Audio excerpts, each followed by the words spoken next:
రాష్ట్రంలో జరుగుతున్నటువంటి పరిణామాలు ముఖ్యంగా అమరావతి ఇష్యూ కావచ్చు, లేదా వైఎస్ జగన్ కొత్తగా ప్రతిపాదించినటువంటి మావిగన్ ఇష్యూ కావచ్చు, ఆ తర్వాత రాష్ట్రంలో వివిధ ప్రాంతాల్లో వైఎస్ఆర్ కాంగ్రెస్ పార్టీ కార్యకర్తలపై కానీ మద్దతుదారులపై కానీ జరుగుతున్నటువంటి అన్యాయకరమైనటువంటి పరిస్థితులు కావచ్చు. సో ఈ అన్ని వివరాలపై మనతో మాట్లాడేందుకు జాయిన్ అవుతున్నారు పల్నాడు జిల్లా నుంచి వైఎస్ఆర్ కాంగ్రెస్ పార్టీ నాయకులు బాబుల్ రెడ్డి గారు. సార్ నమస్తే. నమస్తే సార్, ఎలా ఉంది సార్ వైఎస్ఆర్ కాంగ్రెస్ పార్టీ ప్రస్థానం నుంచి ముఖ్యంగా పల్నాడు జిల్లాలో మీ ప్రస్థానం ఎలా సాగింది? ప్రస్తుతం ఉన్న పరిస్థితులు ఎలా ఉన్నాయి ఆ జిల్లాలో? మాది పల్నాడు జిల్లా పెదకూరుపాడు నియోజకవర్గం అండి. మొదటి నుంచి కూడా కొద్దిగా శాంతివంతంగా ఉండే నియోజకవర్గం. అటు టీడీపీ అయినా, వైఎస్ఆర్సీపీ పార్టీ అయినా, కాంగ్రెస్ పార్టీ ఉన్నప్పుడైనా కూడా అంత పెద్ద గొడవలుగా ఉన్న నియోజకవర్గం కాదు గతం వరకు. అంటే ఇప్పుడు ఈ టర్మ్ వచ్చే వరకు, ఈ టర్మ్లో మాత్రం బాగా ఎలక్షన్ రిజల్ట్ రోజు నుంచి ఒక 3-4 months వరకు బాగా దాడులు, విపరీతమైన దాడులు జరిగినాయి. అందులో వైఎస్ఆర్సీపీ పార్టీకి మద్దతుగా ఉండే వర్గాలు ఏవైతే మైనారిటీ, ఎస్సీ ఎస్టీ మైనారిటీ వర్గాలు ఏ వర్గాలు అయితే ఉంటాయో ఆ వర్గాల మీద టీడీపీ సానుభూతి పరులు లేదా ఆయా సామాజిక వర్గాలకు సంబంధించిన వాళ్ళు విపరీతంగా దాడులు చేసి ఇళ్ల మీద పడి కొట్టి, ఈవెన్ ఇప్పటికి కూడా కొన్ని గ్రామాల్లో కొంతమంది బయటే బతుకుతూ ఉన్నారు. పల్నాడు జిల్లాలో అనేది ఇంతకుముందు వినుకొండైనా, నరసరావుపేట, గురజాలైనా, మాచర్లైనా ఒక రకంగా ఉండేది. ఈ సతనపల్లి, సతనపల్లి, చిలకూరుపేట, పెదకూరుపేట ఒకలాగా ఉండేది. అంటే ఈ 3 నియోజకవర్గాలు కొద్ది శాంతివంతంగా ఉండేవి, ఆ 4 నియోజకవర్గాలు కొద్దిగా అగ్రెసివ్గా ఉండేవి. అలాంటిది ఇప్పుడు ఇక ఆ నియోజకవర్గం లేదు, ఈ నియోజకవర్గం లేదు, ఏ నియోజకవర్గం లేదు, పూర్తిగా దాడులతోటి ఒక 3-4 months సామాన్య జనానికి కూడా ఒక భయభ్రాంతులకు గురి చేసే పరిస్థితులు నడిచినాయి. ఇప్పుడు కొద్దిగా జగన్మోహన్ రెడ్డి గారు ఈ 2.0 అని చెప్పడం కానీ, జగన్మోహన్ రెడ్డి గారు వస్తే ఈసారి మన పరిస్థితి ఎలా ఉంటుందో అని వాళ్ళకి మనసులో ఒక భయం కలిగినప్పటి నుంచి కొద్దిగా ఆగారు. ఇప్పుడు రాజకీయాలు కొద్దిగా మా పార్టీ నాయకులు కూడా కొద్దిగా అగ్రెసివ్ అవ్వడం, మొదట్లో అనుకోని ఓటమిని చవి చూసినప్పుడు ఏంటంటే ఆటోమేటిక్గా మనం డీమోటివేట్ అవుతాం, కొంత భయపడతాం, అన్నీ ఉంటాయి. ఇప్పుడు ఆ భయాలన్నీ పోయినాయి. నాయకులు కూడా కొద్దిగా అగ్రెసివ్గా కార్యకర్తలకు తోడుండే కార్యక్రమం జరుగుతుంది కాబట్టి కొంత మార్పు వచ్చింది ఇప్పుడు. అంటే 19-24 మధ్య వైఎస్ జగన్ హయాంలో కూడా ప్రశ్నించిన వారిపై కానీ మీరు సోషల్ మీడియాలో ఎక్కువ యాక్టివ్గా ఉన్నారు కాబట్టి అది ఆ ప్రశ్న అడుగుతున్నాను. సోషల్ మీడియాలో వైఎస్ జగన్ ప్రభుత్వాన్ని ప్రశ్నించిన వారిపై కూడా అలాగే అదేవిధంగా దాడులు జరిగాయి కాబట్టి దానికి రిటాలియేషన్ ఇది అని చెప్పి వీళ్ళు అంటున్నారు, అధికార పార్టీ వాళ్ళు. నేను మీకు మాట చెప్తానండి, మీకు అంటే మీరు జర్నలిజంలో ఉన్నారు కాబట్టి మీకు గుర్తుండి ఉంటుంది అనుకుంటున్నాను. 2022 నాకు తెలిసి విజయవాడలో భారతీ పే అని ఒక పోస్టర్స్ అంటించారు విజయవాడలో. నిజంగా అంత దాడులు జరుగుతా అంత ఇదిగా ఉంటే అంత ధైర్యం చేసి ఉండేవాళ్ళు ఎవరైనా? జగన్మోహన్ రెడ్డి గారు నిజంగా అంత క్రూయల్ మైండ్ తోటి కనుక ఉన్నట్టయితే అంత ధైర్యంగా చేసేవాళ్ళ? నాకు తెలిసిన ఒక నియోజకవర్గంలో 2014 నుంచి 2019 వరకు ఆ నియోజకవర్గంలో వైఎస్ఆర్సీపీ పార్టీ వాళ్ళ మీద 71 రౌడీ షీట్లు ఓపెన్ చేస్తే, క్రితం జగన్మోహన్ రెడ్డి గారి హయాంలో 21 రౌడీ షీట్లు ఓపెన్ అయినాయి. అంతకుముందు 71 అయితే. ఇప్పుడైతే మరీ దారుణం ఏంటనంటే కనీసం అసలు ఒక మాట ఎదురు మాట్లాడదామంటే కూడా భయం పడుతూ ఉంది. ఎందుకంటే అసలు ముందు ఈ కేసులు ఇది సెకండరీ అండి, బ్యాక్గ్రౌండ్లో అసలు పర్సనల్ దాడులు జరుగుతున్నాయి. వ్యక్తిగతంగా దెబ్బ కొట్టాలి అనే ఆలోచనతో ఉంటున్నారు అసలు. సో జగన్మోహన్ రెడ్డి గారు ఆ విధంగా కనుక ఆలోచించినట్టయితే ఇదే సోషల్ మీడియాలో విపరీతంగా ఫేక్ అకౌంట్లు పెట్టి, ఈవెన్ మా సోషల్ మీడియా కార్యకర్తల దగ్గర నుంచి మా కుటుంబాలను తీసుకొచ్చి వాళ్ళు చేయని హెరాస్మెంట్లు జగన్మోహన్ రెడ్డి గారి హయాంలో కూడా. జగన్మోహన్ రెడ్డి గారు ఆ టైంలో సోషల్ మీడియా వాళ్ళ మీద 1-2 మరీ మితిమీరిన వాళ్ళ మీద ఏమన్నా కొన్ని కేసులు, అది కూడా చట్టపరంగా మాత్రమే జరిగినాయి కానీ అది చట్టాన్ని మీరి ఎక్కడా జరగలేదు. ఇప్పుడు రేపు కూడా మీకు జగన్మోహన్ రెడ్డి గారు ఒకటే చెప్తున్నారు, చట్టం ముందు నిలబడతానని చెప్తున్నారు. రేపు కార్యకర్తలు మీరు ఈసారి ఎగబడి కొట్టొచ్చు, తన్నొచ్చు అని చెప్పట్లేదు ఆయన. ఇక్కడికి మీరు చట్టపరంగానే మనం చేస్తామని చెప్తున్నారు అంతే. సో జగన్మోహన్ రెడ్డి గారు ఎప్పుడు కూడా చట్టాన్ని మీరే వ్యక్తి కాదు. ఈ సందర్భంగా ఇంకో మాట చెప్తాను, షర్మిల గారు ఇంటర్వ్యూ తీస్తే ఒకసారి బయటకు ఉంటుంది. సిబిఐ అరెస్ట్ చేయబోతుంది అని మాకు 2 రోజులు ముందే తెలుసు.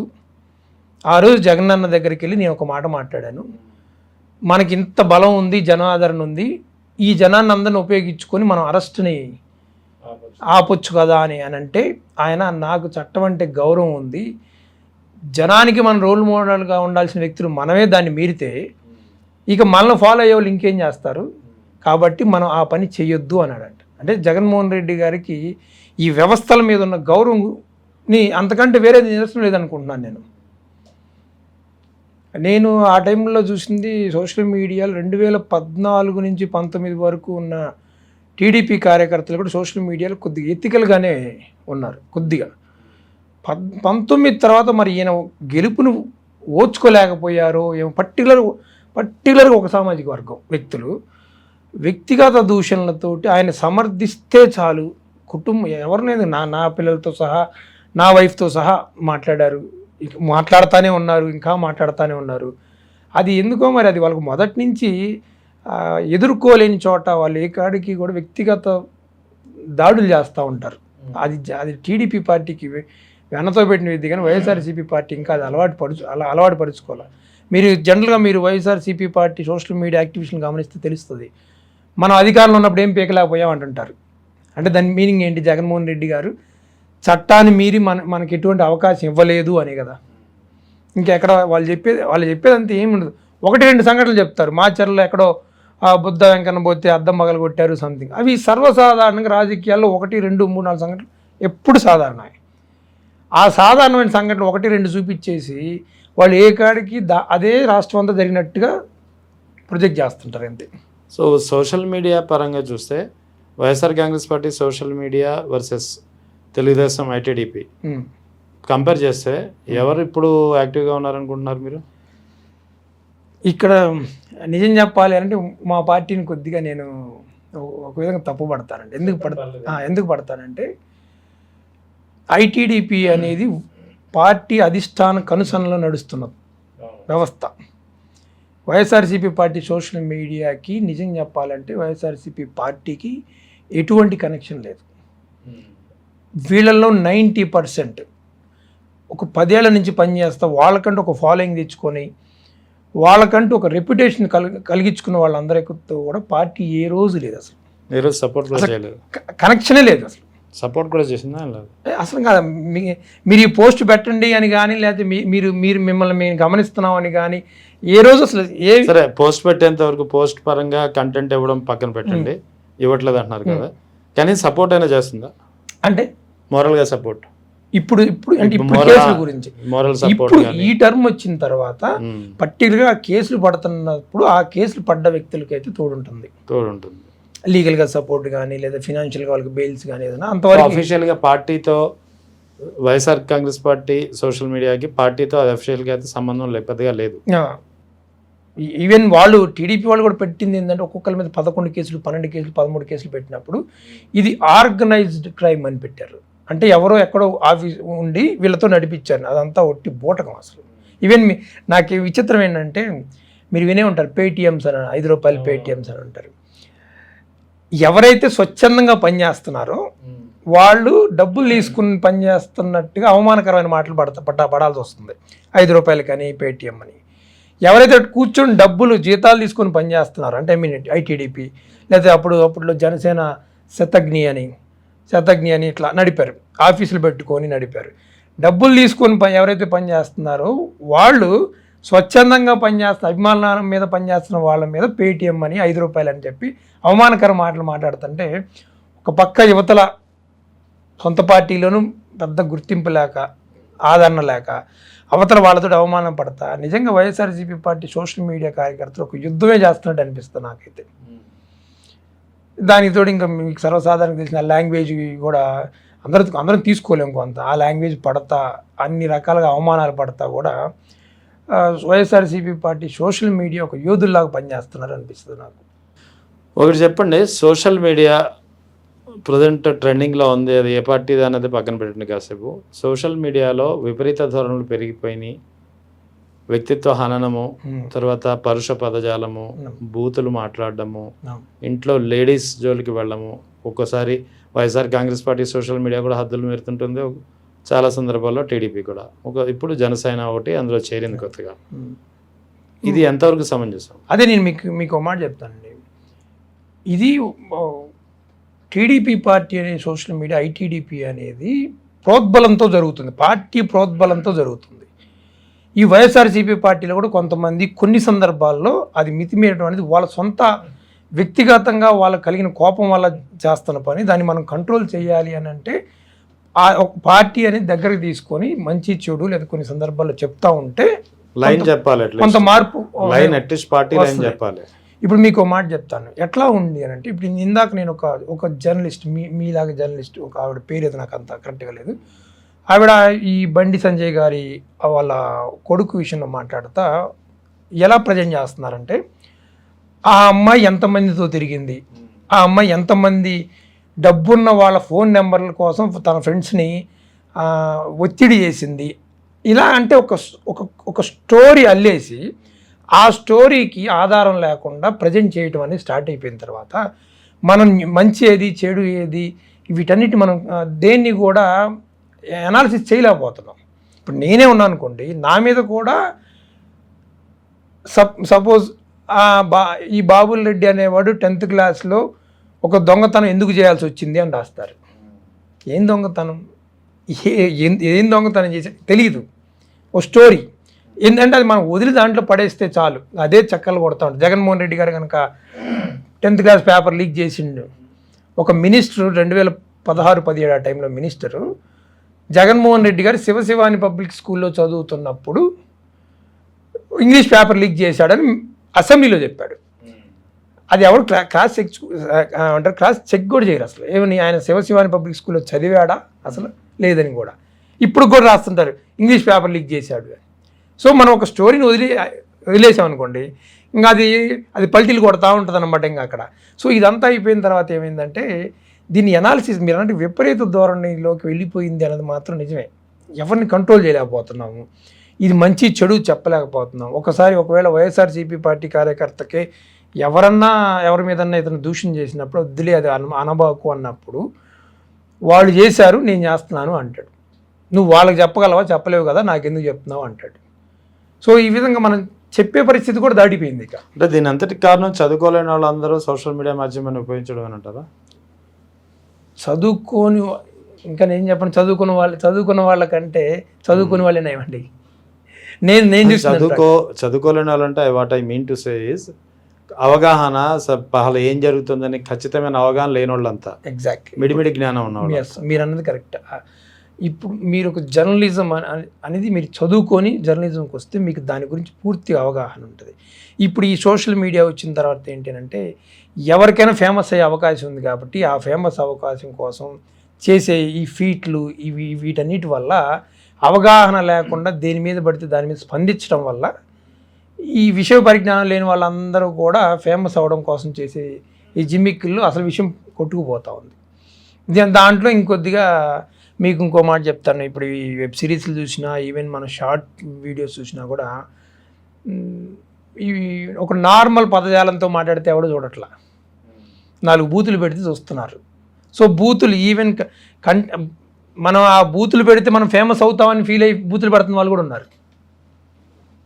రెండోది, సపోజ్ నాలాంటి వాళ్ళు ఎవరన్నా ఓన్లీ విషయం మీదే మాట్లాడుతున్నారు అనుకోండి, వీడిని డీమోటివేట్ చేయాలి, అవతల ప్రత్యర్థి ఏమనుకుంటుంటే వీడిని డీమోటివేట్ చేయాలి. ఈ డీమోటివేట్ చేయాలి అంటే బూతులు మాట్లాడాలి, అది ఫ్యామిలీని లాగాలి.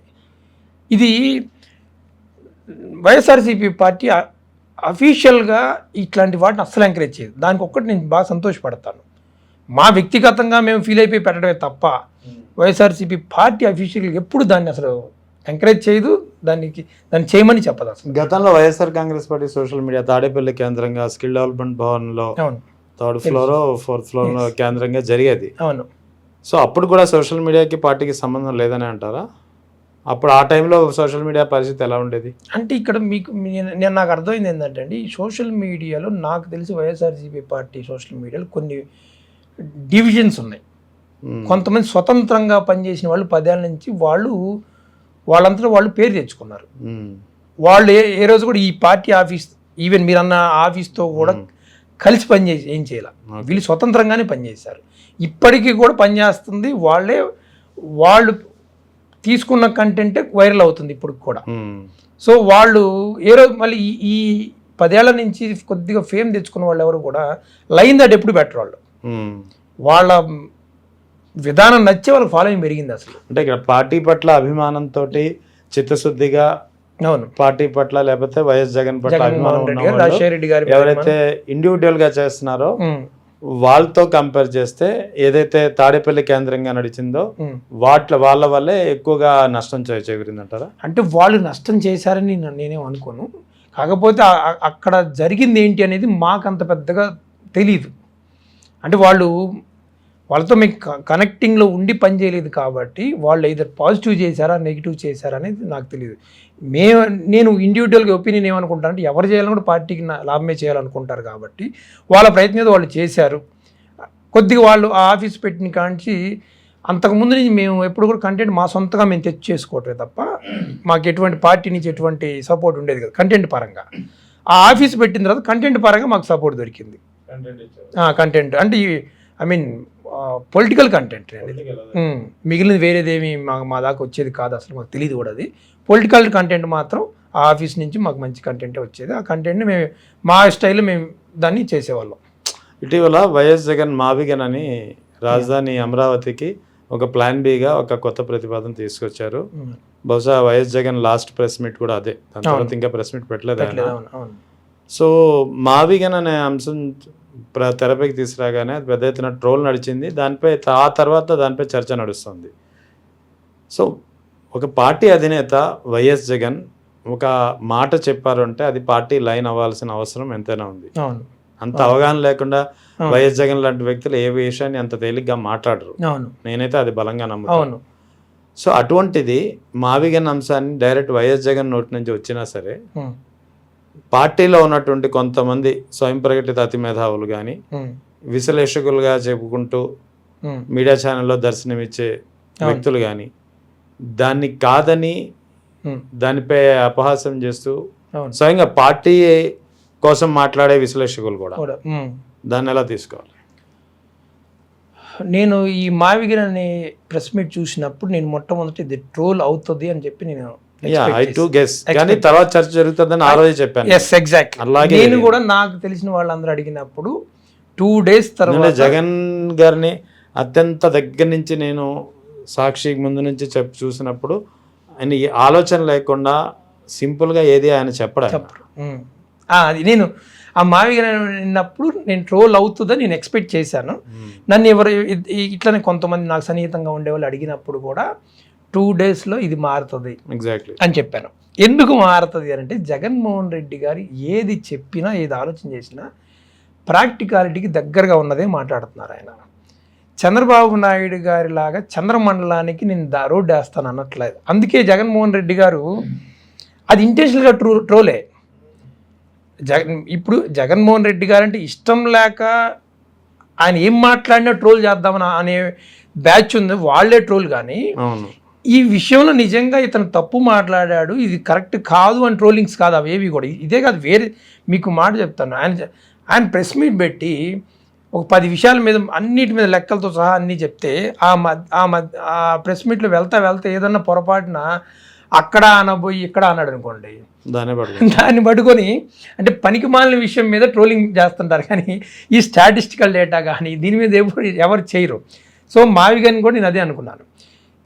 ఆ తర్వాత వాళ్ళు ఏం చేశారంటే పాజిటివ్ కంటెంట్ ఎప్పుడైతే స్టార్ట్ అయిన తర్వాత 3 రాజధానులను ఎందుకన్నాడు నేనేమంటా అంటే జగన్మోహన్ రెడ్డి గారు 3 రాజధానులు అన్నా మావిగన్ అన్న కామన్ పాయింట్ ఒకటి ఉంది, తక్కువ ఖర్చులో మనం త్వరగా ఎలా డెవలప్ చేస్తాం అనే దాని మీద మాత్రమే ఉంది ఆయన కాన్సెప్ట్.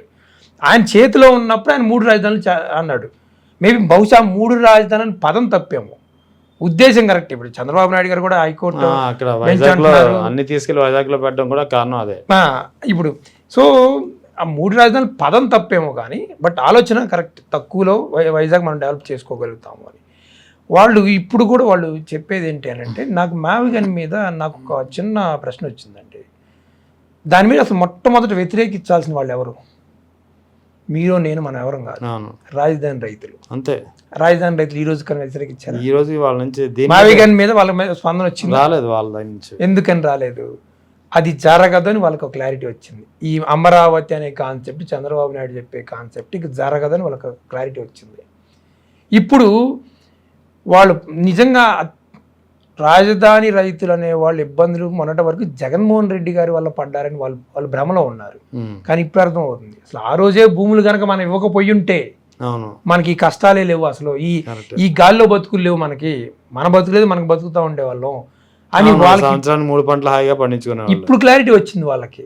అందుకే అసలు ఎక్కడో కూర్చున్న జగన్మోహన్ రెడ్డిని విమర్శించేవాడు, ఎక్కడో కూర్చున్న అనంతపురంలో కూర్చున్నాడు లేదా అమెరికాలో కూర్చున్నాడు విమర్శలు చేశాడు, కానీ అమరావతిలో కూర్చున్న రైతులు విమర్శలు చేయలే.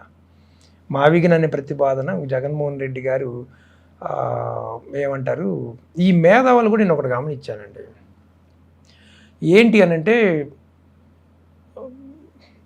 నాకు డబ్బులు ఎక్కువగా ఉన్నవాడి సైడు ఓ పేదవాడు అట్రాక్ట్ అవుతాడు. సో జగన్మోహన్ రెడ్డి గారు ఎప్పుడు కూడా ఈ పార్టీ అంతా కూడా పేదలకు సంబంధించిన పార్టీ, మైనార్టీలు కానీ ఎస్సీ ఎస్టీలు కానీ ఏదైనా కూడా బడుగు బలహీన వర్గాలకు సంబంధించిన పార్టీ ఇది. సో డబ్బులున్న బ్యాచ్ అంతా కూడా ఆ పక్కన ఉంది. వాళ్ళ అటెన్షన్ కోసం చాలామంది నేను ఎన్నో చోట్ల చూశాను, ఈవెన్ ఈ టీవీ యాంకర్స్ని కానీ అందరినీ చూశాను కదా. వాళ్ళు ఊరికి టీవీల ముందు ఉండొచ్చాము, కానీ దానికి బిఫోర్ ముందు మాట్లాడేటప్పుడు ఖచ్చితంగా ఫేవర్గా టీడీపీకి మాట్లాడతారు. ఎందుకు అంటే వాళ్ళతో సహవాసం చేయటం ఇష్టం. అంతే, జగన్మోహన్ రెడ్డి గారు తప్పు చేస్తున్నారు, చంద్రబాబు నాయుడు కరెక్ట్ చేస్తున్నారు, వాళ్ళకి అసలు విషయం మీద ఏ ఒపీనియన్ ఉండదు, వాళ్ళతో సహవాసం చేయటం ఇష్టం అంతే. సాక్షి డిబేట్లో కూర్చునే వైసీపీ అనుకూల విశ్లేషకులు కూడా దీనిపై ట్రోలింగ్ చేశారు. అంటే ఒకటి నాకు అనిపించింది ఏంటి అని అంటే, చూశానండి, ఒకళ్ళిద్దరిని చూశాను. కొంతమంది నేను ఈ మధ్య కొంత చూస్తున్నాను, మీరు ఒక స్ట్రైట్ క్వశ్చన్ అడిగారు, నేను స్ట్రైట్గా ఆన్సర్ చెప్పాను అనుకోండి, అది నేను తెలివి తక్కువ నన్ను ఫీలింగ్ కలిగించింది అనుకొని అతి మేధావితనంగా సమాధానాలు చెప్పబోతున్నారు ఒకళ్ళిద్దరు. నేను చూశాను, పేర్లు ఎందుకులే కానండి, అతి మేధావితనంగా ఏది చిన్నదానికి కూడా మీరు ఎలా వచ్చారు అని అన్నదానికి కూడా నేను ఎలా వస్తే నీకు ఎందుకు అని ఇట్లా ఏదో ఒక విచిత్రంగా ఆన్సర్ ఇస్తే మన పెద్ద మేధావి అయిపోతున్న ఫీలింగ్లో కొంతమంది ఉన్నారు. మేబీ అలాంటి వాళ్ళు ఏమైనా ట్రోల్ చేశారో నాకు తెలియదు. మిగిలిన వాళ్ళందరూ నాకు తెలిసింది మావిగన్ మీద ఒక మంచి అవగాహనతోటే ఉన్నారు. ఈవెన్ మీకు చెప్పాలి అని అంటే గుంటూరు, కృష్ణా, మచిలీపట్నం బెల్ట్ అంతా కూడా జగన్మోహన్ రెడ్డి గారి ప్రతిపాదన కరెక్ట్ అనిపించింది అందరికీ. ఇక్కడ ఎక్కువ ఖర్చు పెట్టాల్సిన అవసరం లేదు, నిజమే. కాబట్టి ఇది జగన్మోహన్ రెడ్డి ఒక తండ్రి స్థానంలో ఉండి ఆలోచన చేస్తా. నాతో ఒక టీడీపీ లీడర్ అన్నాడు, జగన్మోహన్ రెడ్డి ఒక తండ్రి స్థానంలో ఆలోచించి కొడుకు ఏమైతే మంచి చేయాలనుకుంటాడో అలా చెప్తున్నాడు, ఇది నిజం, దీన్ని నేను నా పర్సనల్గా అయితే నేను వ్యతిరేకించాలనుకోవట్లేదు అన్నాడు. ఇక ఆ మేధావులు మరి ఎందుకు వ్యతిరేకించారనేది ఇక నాకు తెలియదు, వాళ్ళ సొంత ఆలోచన ఏమైనా ఉందో నాకు తెలియదు, కానీ ఎందుకు వ్యతిరేకించారు అనేది నాకు అర్థం కూడా కాల. ఆ రోజు చూసి అమరావతి ఇష్యూ వచ్చేటప్పటికి అసలు అమరావతిలో present status of the farmer అనేది ఎలా ఉంది? ఎందుకంటే మొన్న మంత్రి నారాయణ మాట్లాడుతూ అమరావతిపై కావాలని దుష్ప్రచారం చేస్తున్నారు, బదనాం చేస్తున్నారు. ఇన్ఫ్యాక్ట్ మేము ఫస్ట్ ఫేజ్లో 30,000 మందికి ప్లాట్లు ఇచ్చేసాము, ఇంకా 673 మందికే మాత్రమే ఇవ్వాల్సి ఉంది అని ఆయన చెప్పాడు. ఇక్కడ రైతు వాస్తవానికి అది ఉందా అలా? అదే నేను అది చెప్తాను, ప్లాట్ ఇవ్వడం వేరు, పేపర్ ఇవ్వడం వేరు. ఎగ్జాక్ట్లీ, వాళ్ళు పేపర్ ఇచ్చారు, ఫ్లాట్ ఇవ్వాలా. ఫ్లాట్ ఇవ్వాలంటే విచిత్రంగా ఏంటి అని అంటే, ఫ్లాట్ నువ్వు ఇవ్వాలి అని అంటే నీ ప్లాన్ మొత్తం అయిపోయి ఉండాలి. ఇప్పుడు మనం ఒక వెంచర్, మనం ప్రైవేట్ వెంచర్ వేసామనుకోండి, ఫస్ట్ మనం ప్లాట్ ఒకరికి అమ్ముతున్నప్పుడు వాళ్ళకి మనం ఈ ప్లాట్ ఇస్తున్నాము అన్నప్పుడు కనీసం అట్లీస్ట్ రోడ్డు ఫినిష్ చేసినారు. ఈ ఇంటర్నల్ రోడ్డుకి మెయిన్ రోడ్ కనెక్ట్ అయ్యి ఉండాలి. ఈ మెయిన్ రోడ్ అయిపోయిందా? ఇంతవరకు కావాలా? ఈ మెయిన్ రోడ్ అయిపోకుండా ఇంటర్నల్ రోడ్లు పడతాయా? పడవు. నువ్వు ఫ్లాట్ ఎక్కడ ఇస్తావు అసలు? ఇంకా ఎలా ఇస్తావు అసలు? ఏ రోడ్డు, ఏ ఇన్ఫ్రాస్ట్రక్చర్ డెవలప్, ఒక్క చోటన్నా వాళ్ళు డెవలప్ చేసి రైతులకు ఇచ్చిన ప్లాట్ ఒక్క చోటన్నా చూపించమనండి. ఈవెన్ చంద్రబాబు నాయుడు గారు ఇప్పుడు 25,000 గజాల్లోనేమో ఇల్లు కడుతున్నారు కదా, ఈవెన్ అక్కడ కూడా ఆయన డెవలప్ చేసుకున్నాడు, వచ్చి ఆయన రోడ్డు వేయించుకుంటున్నాడు. ఇప్పుడు ఆయన ముఖ్యమంత్రిగా ఉన్నాడు కాబట్టి ఆయన రోడ్డు వేయించుకుంటున్నాడు, ఆయన ఆ ప్రాంతంలో డెవలప్ చేస్తున్నాడు. కానీ ఆయన వచ్చిన తర్వాత, ఆయన రాకముందు అది ఏమంటారు, కంప చెట్లతోటే ఉంది ఆ ప్లేస్. ఇంకే రైతుకి ఇచ్చారు? పేపర్లు ఇచ్చారు. ఇప్పుడు కదా 2019లో కూడా కొంతమందికి పేపర్లు ఇచ్చారు, కానీ ఇప్పటి వరకు ప్లాట్ అయితే ఒక్కరికి కూడా అప్పచెప్పిన ఇది లేదు. డెవలప్ చేసిన ప్లాట్లు ఇస్తామన్నారు కానీ ఇవ్వలేదు. పేపర్లు ఇచ్చారంతే. స్థలం ఉండుండొచ్చు, పేపర్లో ఉండుండొచ్చు. ఈ రైతు దాన్ని ఎట్లా అమ్ముకోవాలి? ఏం చూపించి అమ్ముకోవాలి వాళ్ళు? నాకు ఇంకోటి అర్థం కానిది ఏంటంటే, రైతులందరి దగ్గర డబ్బులు ఏమి ఉండవు. వాళ్ళకి 1-2 ఎకరాలు 3 ఎకరాలు ఉండి ఉండొచ్చు. వాళ్ళకి ఈ 10-12 ఏళ్లలో ఏ కుటుంబ అవసరాలు పెద్ద అవసరాలు వచ్చినా కూడా వాళ్ళు అసలు ఎంత ఇబ్బందులు పడ్డారో అనిపిస్తుంది. ఎందుకంటే ఇది అసలు జగన్మోహన్ రెడ్డి గారి మీద నేను నెట్టడం అసలు అది మనస్సాక్షి ఉన్న వాళ్ళు ఎవరు చేయరండి. మరి రైతులు కూడా మీరు గుంటూరు జిల్లా వాళ్ళు కాబట్టి చెప్తున్నా, ఉమ్మడి గుంటూరు జిల్లా అవును, రైతులు కూడా అంత బ్లైండ్గా ఇప్పుడు వాళ్ళకి తెలుసు వాళ్ళు ఇచ్చినటువంటి భూముల విలువ ఏంటనేది వాళ్ళకి తెలుసు. ఎందుకంటే ఫుల్లీ ఇరిగేటెడ్ ల్యాండ్స్ అవి, ఏడాదికి 3 పంటలు పండిస్తుంటారు. అది కూడా నీటికి అస్సలు కొరత లేదు. గట్టిగా 20 అడుగులు తవ్వితే నీళ్లు పడే ప్రాంతం అది. రైతుకు నీటి విలువ తెలిసినంతగా బహుశా ఎవరికి తెలియకపోవచ్చు. సో ఆ ల్యాండ్ విలువ తెలిసినటువంటి రైతులు అంత బ్లఫ్గా నమ్మి ఎలా ఇచ్చేశారు? ఆ పంట పండే భూములను ఎలా ఇచ్చేశారు? మరి చంద్రబాబు నాయుడు 2014లో ప్రమాణ స్వీకారం చెయ్యక ముందు నేను ఎందుకో తుళ్ళూరు ప్రాంతానికి వెళ్ళాల్సి వచ్చిందండి ఒక పర్సనల్ పని మీద. నేను అప్పుడు వెళ్తా అడిగాను, ఇక్కడ ల్యాండ్ రేట్స్ ఎలా ఉంటాయి అని అడిగితే వాళ్ళు రోడ్డుకి ఒక 25 lakhs 30 lakhs వరకు ఉంటుంది, లోపలికి వెళ్తే ఒక 10 to 12 lakhs ఉంటుందని చెప్పారు ఎకరా. ఇది రైతు దృష్టితో ఆలోచిస్తే మీరు అన్నట్టుగా నీరు 3 పంటలు ఇవన్నీ ఆలోచిస్తాం. రియల్ ఎస్టేట్ వ్యాపారం దృష్టితో ఆలోచిస్తే రేట్ ఎంత, ఎన్ని గజాలు, ఇది ఆలోచిస్తాం. అప్పటికి స్టేట్ విడిపోయింది, రాజధాని అక్కడ వస్తుంది, రియల్ ఎస్టేట్ హైదరాబాద్ ఆల్రెడీ ఒకసారి చూస్తున్నారు కాబట్టి ఆ భూమి రియల్ ఎస్టేట్ భూమి చూశారు కాబట్టి మనకెక్కడో చోట వస్తుంది. నూజివీడు అనో, చంద్రబాబు నాయుడు గారు ఫస్ట్ నూజివీడు అన్నారు కదా, అలా నూజివీడు అనో లేదా గుంటూరు విజయవాడ మధ్యనో ఈ అంశాలు వస్తున్నప్పుడు ప్రతి ఒక్కరు ఎదురు చూస్తున్నారు ఎక్కడ వస్తుందా, ఇక్కడ వస్తే మన ఎకరాలు కోట్లు అయిపోతాయి. మీరు అన్నట్టుగా రైతు దృష్టి పంట మీద వాళ్ళ వ్యవసాయం వాళ్ళ ఇష్టంతో చేస్తున్నారు అనుకుంటే అది ఎన్ని ఉంటాయి. కోట్లు అని వచ్చినప్పుడు రైతులు ఏం ఆలోచన చేశారంటే రాజధాని మన దగ్గరకు వచ్చేస్తుంది, మనకి ఇంకో కోట్లు వచ్చి మన మీద పడిపోతాయి అన్న ఆలోచనలు ఉన్నారు. ఇది చంద్రబాబు నాయుడు గారు అప్పుడు చేసిన పెద్ద ద్రోహం. ఇది స్టేట్కి రైతులకి ఇద్దరికి చేసింది ఏంటి అని అంటే, జగన్మోహన్ రెడ్డి గారు ఇళ్ల స్థలాలకి 8,000 ఎకరాలు తీసుకున్నారండి. వీటన్నిటికీ డబ్బులు కాంపెన్సేషన్ ప్రకటించి డబ్బులు ఇచ్చి తర్వాత తీసుకున్నారు. ఆ రోజు కూడా మా చంద్రబాబు నాయుడు గారు రైతుల దగ్గర ఈ పూలింగ్ కాకుండా ఆ రోజు ప్రభుత్వే రైతుల దగ్గర కొన్నట్టయితే ఈరోజు అసలు ఇన్ని సమస్యలు ఉండేవి కాదు, అసలు ఇన్ని సమస్యలు ఉండేవి కాదు, ఇంత హర్రీ ఉండేది కాదు, దాని మీద ఇంత చర్చ ఉండేది కాదు. ఏమంటారు, ఆ తీసుకున్న పొలం మీద అప్పుడే రైతులకు రేటు కట్టించేస్తే వాళ్ళు హ్యాపీగా ఉండేవాళ్ళు. ఈరోజు హరి ఉండేది కాదు. ముందు మనం చూడండి, 1,000 కోట్ల అప్పులు తీసుకొచ్చి ముందు దాని మీద కుమ్మరిచ్చాలన్న స్పీడ్లో ఉన్నాడు చంద్రబాబు నాయుడు గారు. రాష్ట్రం అంతా సంక్షేమాలు ఇవన్నీ వదిలేసి ఏ కాడికి దాని మీద అప్పు ఎక్కడ దొరికిద్దా, అమరావతిలో ఎక్కడ కుమ్మరిచ్చేద్దామని దాంట్లో ఈ హరి కూడా కేవలం దాని నుంచి ఏర్పడింది. నాకు తెలిసిన ఒక ఫ్రెండ్ అదే చెప్తారు, ఆ రోజు రైతులకి కనుక కాంపెన్సేట్ చేసినట్టయితే రైతులు ఇబ్బంది పడేవాళ్ళు కాదు, ఈరోజు ఈ రాష్ట్రం మీద ఇంత పెద్ద బడ్డెన్ ఉండేది కాదు, ఇంకోటి క్విట్ ప్రో కోను అదని ఇదని ఆరోపణలు వచ్చేవి కాదు, అవినీతికి ఆస్కారం ఉండేది కాదు, ఏది ఉండేది కాదు. ఇప్పుడు టీడీపీ నాయకులు 100,000 ఎకరాలు కొనుక్కున్నారు, వాటిని కోట్లు చేసుకోవాలి కాబట్టి ఆయన పూరింగ్కి వెళ్ళిపోయి ఇదంతా చేసేసరికి రైతులు కూడా పాపం ఆయన మాయలో పడ్డారు. మీకు ఇంకోటి ఏంటంటే ఈయన సైబరాబాద్ అంటుంటారు కదా పదే ఇంకా సైబరాబాద్ ఆయన డెవలప్ చేశారన్న ఇదిలో ఉన్నారు. 2024 ఎన్నికల్లో కూటమిగా జతకెట్టాయి తెలుగుదేశం జనసేన పార్టీలో. ముఖ్యంగా కాపు సామాజిక వర్గం పెద్ద ఎత్తున జనసేన పవన్ కళ్యాణ్ చూసి మద్దతు ఇచ్చిన పరిస్థితి. సో ఈ రెండేళ్ల ప్రభుత్వ హయాంలో అంటే నెక్స్ట్ మంత్కి 2 years పూర్తయిపోతుంది కాబట్టి ఈ 2 ఏళ్లలో ఈ జన సైనికుల్లో కానీ ముఖ్యంగా కాపు సామాజిక వర్గంలో కానీ ఏదైనా మార్పు వచ్చిందా లేదా? కాపు సామాజిక వర్గం పూర్తిగా ఈ కూటమి ప్రభుత్వం మీద బాగానే వ్యతిరేకతగానే కనపడుతుందండి. కాకపోతే బయటపడట్లేదు, కానీ అదే వాళ్ళు కంప్లీట్గా వాళ్ళ ప్రాతినిధ్యం బాగా తగ్గిపోయింది. మరీ ముఖ్యంగా జనసేన పార్టీ 21 సీట్లు ఉన్నాయి కదా, ఆ 21 సీట్లలో టీడీపీ పార్టీ క్యాడర్కి జనసేన పార్టీ క్యాడర్కి విపరీతమైన రైవలరీ నడుస్తుంది.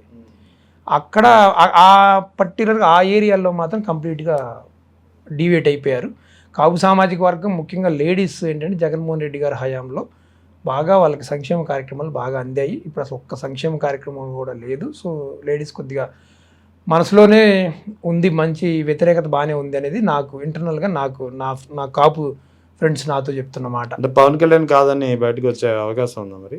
అంటే పవన్ కళ్యాణ్ ఒక్కడు బాగుంటే అందరూ మనం బాగా ఒకసారి చూసాం మనం, ఒకసారి మన కనుక ఓటు వేయకపోతే ఇక మన వాడి పార్టీ మిగలదేమన్న ఉద్దేశం మీద ఒకసారి ఓటు వేసాము. కానీ మన జీవితాలు ఆడ నాశనం చేసుకుంటాం. మీకోసం నా జీవితం నేను ఒకసారి అంటే నేను మీకు ఫ్రెండ్గా హెల్ప్ చేస్తానండి, ఒక ఫ్రెండ్గా. కానీ నా జీవితం అంతా మీకు హెల్ప్ చేయాలంటే చేస్తూ ఉండనుగా. ఆ భ్రమను కొద్దిగా తొలిగినాయి ఇప్పుడు అనుకుంటున్నాను నేను. అది ఆ మార్పు వచ్చిందా? మరీ ముఖ్యంగా నాకు తెలిసినంత వరకు గోదావరి జిల్లాలో కొంత మార్పు బాగానే ఉంది, కనపడుతుందని విన్నాను. నా క్లోజ్ ఫ్రెండ్స్ ఉన్నారు, వాళ్ళందరూ చెప్తానే ఉంటారు, మాట్లాడుతూనే ఉంటారు. అంటే మరో 15 ఏళ్ళు సీఎం చంద్రబాబు అని అంటున్నారు కదా, అదేమైనా ఎఫెక్ట్ చూపించిందా అసలు లేదా? అది అంటే వాళ్ళ ఉద్దేశం ఎలా ఉంది అని అంటే, చంద్రబాబు నాయుడు గారు 15 ఏళ్ళు అంటున్నా కూడా అప్పుడు దాకా ఆయన ఆరోగ్యకంగా ఇలా ఉండడం కాకపోతే లోకేష్ అనే వ్యక్తి కనుక వస్తే మేము దానికి సిద్ధంగా లేమన్నట్టుగా ఉంది వాళ్ళది. ఇప్పుడు లోకల్ బాడీ ఎలక్షన్స్ రాబోతున్నాయి. ఇన్నాళ్ళు లేనిది జనసేన పార్టీ అధినేత పవన్ కళ్యాణ్ కొద్దిగా పార్టీ స్ట్రెంగ్త్పై దృష్టి పెట్టినట్టు కొంత సమాచారం వస్తుంది. లోకల్ బాడీ ఎలక్షన్స్లో ఎలా ఉండబోతోంది ఇద్దరిది? అసలు జనసేన పార్టీ సొంత పార్టీ మీద స్ట్రెంగ్తన్ చేసుకునే ఆలోచన ఉన్నట్టుగా నాకు ఎప్పుడు అనిపించలేదండి. దానికి కష్టపడాలి. పవన్ కళ్యాణ్కి అంత కష్టపడే మనస్తత్వం లేదు. అతనికి కమిటీలు వేద్దామనో లేకపోతే జనాల్లో తిరిగి మనం బలం పెంచుకుందామని ఉద్దేశం. ఆ సినీ గ్లామర్ ఉంది నాకు నా సామాజిక వర్గం నాకు ఓటేస్తుంది. సో ఈ రెండింటిని అడ్డం పెట్టుకుంటే నేను ఏదో ఒక పార్టీతోటి అలయన్స్లో ఉంటే వాళ్ళు గెలిస్తే నేను గెలుస్తాను. ఆ రోజు అదేగా చెప్పింది, మనకేమన్నా ఆర్థిక వనరులు ఉన్నాయా, మనకేమన్నా కమిటీలు ఉన్నాయా అన్నాడు. సో సేమ్ ఆయన ఇంకొక 10 ఏళ్ళైనా సరే, ఇంకొక 15 ఏళ్ళైనా సేమ్ అదే స్ట్రాటజీలో వెళ్ళిపోతుంటాడు తప్ప ఆయన పార్టీని ఇంత స్ట్రెంత్ నేను చేయడు. సరే, ఇక మరో ఏడాదిలో వైఎస్ జగన్ పాదయాత్ర ప్రారంభం కాబోతుంది. దీనికి ముఖ్యంగా మీరు చెబుతున్నట్టు సోషల్ మీడియా కానీ లేదా పార్టీ కార్యకర్తలు కానీ ఎలా గేరప్ అవుతున్నారు? సోషల్ మీడియాని పార్టీ కాస్త దగ్గరగా తీసుకుంటే బాగుంటుందేమో అని ఉందండి. పార్టీ దగ్గరగా తీసుకుంటే లాస్ట్ టైం మీకు మాట చెప్తాను, లాస్ట్ టైం పాదయాత్ర మీరు జర్నలిజంలో ఉన్నారు కాబట్టి జగన్మోహన్ రెడ్డి గారి పాదయాత్రని 99% ఫోకస్ చేసింది ఓన్లీ సోషల్ మీడియానే. ఈరోజు గ్రామ స్థాయి కార్యకర్త దగ్గర నుంచి ఎంపీల వరకు కూడా టీవీలు ఎవరు పెట్టుకొని చూడట్లా, ఓన్లీ సోషల్ మీడియా ప్లాట్ఫామ్సే చూస్తుంది. కాబట్టి సోషల్ మీడియా మీద ఎక్కువ దృష్టి పెట్టాల్సిన బాధ్యత వైఎస్ఆర్సీపీ పార్టీకి ఉంది. అందులో పాదయాత్రకి ఒక మంచి టీం అనేది కనుక రెడీ అయితే పాదయాత్రని గతంలో చేసిన సక్సెస్ అనేది ఇప్పుడు మళ్ళీ సోషల్ మీడియా చేయడానికి సిద్ధంగా ఉంది, చేస్తుంది. అయినా పార్టీ దృష్టి పెట్టినా పెట్టకపోయినా కూడా కార్యకర్తలు అయితే చేసే ఉద్దేశంతో ఉన్నారు. అంటే ఇప్పుడు పార్టీ నడుపుతున్న సోషల్ మీడియా విభాగానికి ఆ పరిస్థితి లేదా? అంటే పార్టీ అఫీషియల్ విభాగం కొంత వీక్గా ఉంది. వీక్గా కాదండి, అదేమైందంటే లోకల్ రికమెండేషన్స్ వల్ల కొంచెం సోషల్ మీడియాకి సంబంధం లేని పర్సన్స్ కూడా ఉండడం వల్ల కొంత దానిపై అవగాహన లేని వాళ్ళు కూడా దాంట్లో అవగాహన లేని వాళ్ళందరూ ఉండటం వల్ల ఏమైపోయిందని అంటే కొద్దిగా అఫీషియల్గా అయితే అంత బలంగా లేదు, అన్అఫీషియల్గా అంటే అభిమానంతో పనిచేస్తున్న కార్యకర్తలతో బలంగా ఉంది వైసీపీ పార్టీ. ఒక విధంగా అదే మంచిది కూడా అనిపిస్తుంది నాకు. ఎందుకంటే ఇప్పుడు నేను పార్టీ లైన్లోకి వెళ్తే నాకు అది కరెక్ట్ కాదు అని అనిపించినా కూడా నేను దాన్ని సమర్థించాల్సి వస్తుందేమో, దానికంటే ఇది బెటర్ ఏమో, దూరంగా ఉండి మనం నచ్చినట్టుగా ప్రజెంట్ చేసుకుంటూ ఉండొచ్చేమో అని ఉద్దేశం ఉందేమో. పార్టీ కూడా అలానే వదిలేస్తుందేమో, వాళ్ళ అభిప్రాయాన్ని వాళ్ళని వదిలేద్దాం అనుకుంటాను. కాకపోతే కొద్దిగా దగ్గరగా తీసుకుంటే ఇంకొద్దిగా సంఖ్య పెరిగే అవకాశం ఉంటుంది. ఇప్పుడు విదేశీ పర్యటన నుంచి తిరిగి వచ్చారు వైఎస్ జగన్. పార్టీ స్ట్రెంగ్తన్పై కానీ, పార్టీ పటిష్టం చేయాల్సిన అవసరంపై కానీ, లేదా పార్టీలో చేయాల్సినటువంటి కొన్ని మార్పుల విషయంలో కానీ పెద్ద ఎత్తున కసరత్తు జరుగుతుందనే సమాచారం వస్తుంది. పార్టీ కమిటీలు బాగానే చేస్తున్నారండి. దాదాపు ఒక్కొక్క నియోజకవర్గానికి యావరేజ్గా 8,000 నుంచి 11,000 వరకు 13,000 వరకు ఉన్నాయి కమిటీ పదవులు అనేవి. ఈ పదవులు జగన్మోహన్ రెడ్డి గారి ఆలోచన ఏంటి అని అంటే, ఇంతకు మించి పార్టీ కోసం కష్టపడే కార్యకర్తలు ఇంతకు మించి ఏముంటారు ఒక్కొక్క నియోజకవర్గంలో. రేపు వీళ్ళందరినీ కూడా ఒక రూఫ్ కిందకి తీసుకొస్తే రేపు అధికారంలోకి వచ్చిన తర్వాత లాస్ట్ టైం కార్యకర్తల వ్యవహారంలో కొంత మిస్ అయ్యాం కాబట్టి ఈసారి కార్యకర్తలకు చేయడానికి అనేది అవకాశం ఉంటుంది. ముందు ఈ కార్యకర్తలు ఇప్పుడే మన కమిటీల్లోకి మన పార్టీ లైన్లోకి తీసుకుంటే ఆల్రెడీ మనకి నోటెడ్ కాబట్టి ఈసారి మనం అతనికి చేయగలుగుతాం అన్న దాంట్లో మంచి కసరత్తే జరుగుతుంది పార్టీ కమిటీల మీద బాగా జరుగుతుంది. అది నేను చూసింది ఆల్మోస్ట్ చాలా నియోజకవర్గాలు 80-90% అయిపోవచ్చినాయి కూడా. పాదయాత్ర ఎలా ఉండబోతుంది అంటారు? గతంలోనే ఉంటుంది అనుకుంటున్నానండి. గతంలో మంచి జోష్గా కార్యకర్తలకు అందుబాటులో ఉంటాడు. లాస్ట్ టైం కూడా అదే కదా, కార్యకర్తలకు అందుబాటులో ఉన్నారు. ఈసారి కూడా మళ్ళీ ఒక సంవత్సరం పాటు కార్యకర్తలకు అందుబాటులోకి వస్తారంటే అందరూ నిజం చెప్పండి ఎదురు చూస్తూ కూర్చున్నారు. క్యాడర్ అంతా కూడా బాగా ఎదురు చూస్తూ ఉంది. అందున జగన్మోహన్ రెడ్డి గారికి ఉన్న స్ట్రెంగ్త్ ఏంటంటే సినిమా స్టార్స్కి కూడా ఫోటోల కోసం అంత ఎగబడరు. అవును, జగన్మోహన్ రెడ్డి గారితో ఫోటో ఒక్కటన్నా మా జీవితంలో ఒకటన్నా ఉండాలని చాలామంది, ఈవెన్ నాకు కొద్దిగా ఉంటే నన్ను కూడా అడుగుతుంటారు మీకు అవకాశం ఉంటే తీసుకెళ్ళమని. ఆ పాదయాత్రలో ఈసారి ఆ కోరిక చాలామంది కోట్ల మంది తీర్చుకుంటారు అనుకుంటున్నాను నేను. లాస్ట్ టైం కూడా నాకు తెలిసి 1 కోటి మంది అని దిగుంటారేమో ఆయనతో ఫోటోలు. ఈసారి కూడా వాళ్ళు ఇంకేదో విమర్శలు చేయడానికి రెడీగానే ఉంటారు కదా, ముద్దులని లేకపోతే ఇంకోటని. కానీ జగన్మోహన్ రెడ్డి గారి స్టైల్ జనానికి నచ్చుతుంది, అందుకే ఆయన ఆ రోజు 151తో రాగలిగాడు. మొన్న ఓటమి అనేది నేను ఒకటి అనుకున్నానండి, మంచి చెడులతో ఓటింగ్ జరగల, కుల ప్రాతిపదికల మీద ఓటింగ్ జరిగింది. కాబట్టి నాకు మంచి జరిగినా జగన్మోహన్ రెడ్డి గారి నుంచి లేదు, నా కులం అనేది ఇటు ఉంది కాబట్టి నీటే ఓటేస్తాను అన్న దాంట్లో అట్లా జరిగింది. కుల ప్రాతిపదిక మీదనే జరిగిందంటారా మొన్నటి ఓటింగ్? లేదా పరకాల ప్రభాకర్ లాంటి వ్యక్తులు ఆరోపించినట్లు చెప్పినట్టు ఈవీఎం గోల్మాల్ జరిగిందంటారా? ఈసీ మీద మాకు ఇప్పటివరకు విచిత్రంగా అర్థం కాదంటే, ఈసీ అనేది ఒక బాధ్యత గల ఒక సంస్థ. ఎన్నికల కమిషన్ మీద ఎన్ని ఆరోపణలు వచ్చినా కూడా ఎందుకు వివరణ ఇచ్చే ప్రయత్నం చేయట్లేదు అసలు ఎన్నికల కమిషన్. నేను ఆ ఈవీఎం గోల్మాల్ అనేదాన్ని నమ్మను అనేది పక్కన పెడితే, కొన్ని సందర్భాలండి, ఇప్పుడు మీరు వెరిఫికేషన్ అనేది ఒకటి పెట్టారు, మీరు 10th క్లాస్ ఎగ్జామ్ రాశారు, ఒక రీవెరిఫికేషన్ పెడితే మీరు గతంలో రాసిన పేపర్ని మళ్ళీ ఎగ్జామిన్ చేస్తారు కదా, దాన్ని చూస్తారు. కానీ మళ్ళీ మీకు ఇంకో పేపర్ ఇచ్చి మీతో ఎగ్జామ్ రాపిస్తాము అని అంటే అక్కడ మీకు అనుమానం వస్తుంది, గతంలో ఇన్విజిలేటర్ ఏదో గతంలో మీకు మీ పేపర్ కరెక్ట్ చేసిన అతను ఏదో తప్పు చేశాడేమో అని ఆ డౌట్ అయితే ఉంది అందరికీ. మరి ఇంకోటి ఏంటి అని అంటే, ఒకవేళ మళ్ళీ అదే ఈవీఎం తోటి అదే కూటమితో వస్తే పరిస్థితి ఏంటి అని అంటే, ఇక ప్రజాస్వామ్యం బతకదు అని అనుకుంటే, ఈ వ్యవస్థలన్నీ పాడైపోతాయి అనుకుంటే ఇక ప్రజలే తిరగబడాలి. ఇక అంతే, అంతకు మించి ఉంటుంది. ఇక ప్రజలు తిరగబడకపోతే వ్యవస్థలు మారవు. ఎందుకంటే ఈవీఎంల గురించి మొన్న వెస్ట్ బెంగాల్లో ఎస్ఐఆర్ గురించి కొన్ని అనుమానాలు ఏవైతే ఎన్నాళ్ళు వినిపిస్తూ వచ్చాయో, ఈ 2 ఎలక్షన్స్ తర్వాత అది బలపడ్డాయి. ఎందుకంటే పరకాల ప్రభాకర్ గారు చెప్పినట్టు ఆయన చెప్పిన దాంట్లో చాలా అంశాలు ప్రస్తావించారు. ముఖ్యంగా ఒక అంశం చెప్తున్నాను. రాత్రి 11:45 నుంచి తెల్లవారుజాములో 2 గంటల వరకు కేవలం 3,500 బూత్లలో 17,19,000 ఓట్లు పోలయ్యాయి అన్నారు. అవును, అంటే ఒక బూత్కి డివైడ్ చేస్తే మనం దాన్ని 491 ఓట్లు అంటే 1 hour 35 minutesలో 135 minutesలో 491 ఓట్లు పోలేయి అంటే నిమిషానికి 4 ఓట్లు వేయాలి. అది ఎలా సాధ్యం అనేది ఆయన ఒక ప్రశ్న. నిజంగా అది ప్రాక్టికల్గా ఇంపాసిబుల్. ఒకటి అది ఏపీ ఎలక్షన్లో జరిగినటువంటి మెయిన్ మిస్చీఫ్లో ఆయన చెప్పినటువంటి ప్రధాన కారణాలు ఒక కారణం. ఇక రెండవది వెస్ట్ బెంగాల్ ఎలక్షన్లో ఎస్ఐఆర్ కీలక పాత్ర. ఏపీ ఎలక్షన్లో ఈవీఎం కీలకంగా పోషించిన పాత్ర. వెస్ట్ బెంగాల్లో ఎస్ఐఆర్ 91 లక్షల ఓట్లు డిలీట్ చేశారు. బీజేపీ గెలిచినటువంటి 207 స్థానాల్లో 105 బీజేపీ స్థానాలు గెలిచిన స్థానాల్లో 105 స్థానాల్లో బీజేపీ అభ్యర్థికి లభించినటువంటి మెజార్టీ కంటే అదే నియోజకవర్గంలో ఎస్ఐఆర్లో తొలగించినటువంటి ఓట్లు ఎక్కువ, 105 నియోజకవర్గం. సో ఇక్కడ క్లియర్గా కరెక్ట్గా కళ్ళ ముందు కనిపిస్తుంది కదా.